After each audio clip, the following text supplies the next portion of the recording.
vandag gaan ons 'n bietjie teks skrob. So kry jy jou laaste skropbosseltjie, 'n emmertjie vol water en iets wat vuil is en 'n skropjie. Vorentoe en agtertoe. Vorentoe en agtertoe. Want om goed skoon te maak is ook belangrik. Ek speel. Sê vandag gaan ons wel 'n besem gebruik, maar ons gaan nie veel strop daarin nee. Ons gaan 'n verfkwas aan die punt vasmaak, sodat ons kan voel hoe dit gevoel het vir Miriam en vir Jochebed om hulle boet net so te laat gaan in die Nylrivier in, sonder dat hulle enigstens beheer het oor waar hy heen gaan, hoe hy daar gaan uitkom, wat 'n gevaar hy op sy pad gaan hê. Hulle moes hom net laat gaan. Net so suster. Hoe het hulle dit reggekry om net te laat gaan? Hulle het op God vertrou, want hulle het geweet dat God se goedheid aan alle kante was. Hulle het geweet God se goedheid maak hulle op enigiets en hom kan toevertrou. Enigiets net kan laat gaan, in beheer daarvan kan opgee.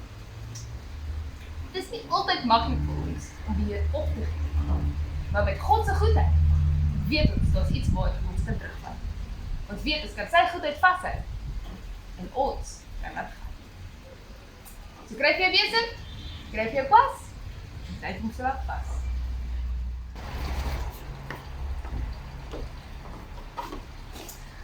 So kry jy 'n besem en maak jou 'n verfkwas so aan die punt vas. Dit is tyd of enigiets wat jy kan kry op die stewig so vas. En nou mag jy nie kroket hê, jy moet hom op die punt vashou met een hand en jy verf kry. En kom ons begin probeer 'n anker maak. Oei julle.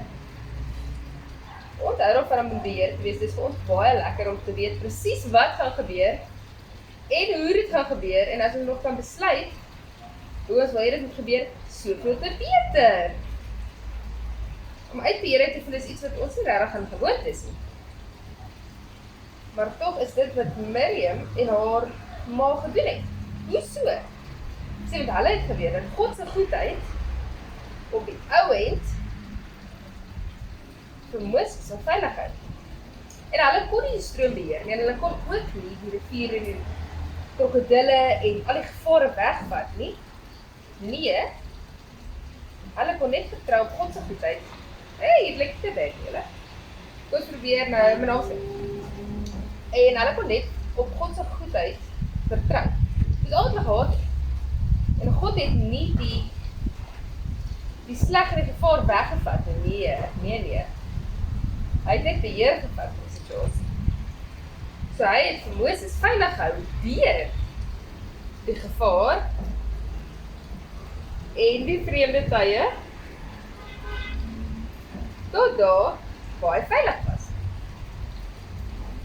En hy het vir Miriam braaf gemaak, op die oomblik waar sy braaf moes wees, sodat Jochebed haar eie kind kon grootmaak en sodat Moses soos 'n koning kan grootword en nie 'n slaaf nie.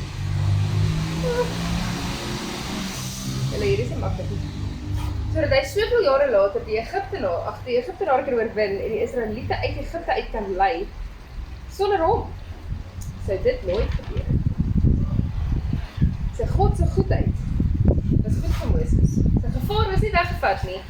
God het hom net gat veilig hou deur dit alles.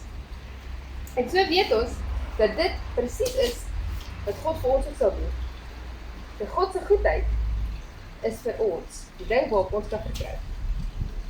So geniet julle dag, en geniet julle ekstra speletjie. Sê, bon voyage!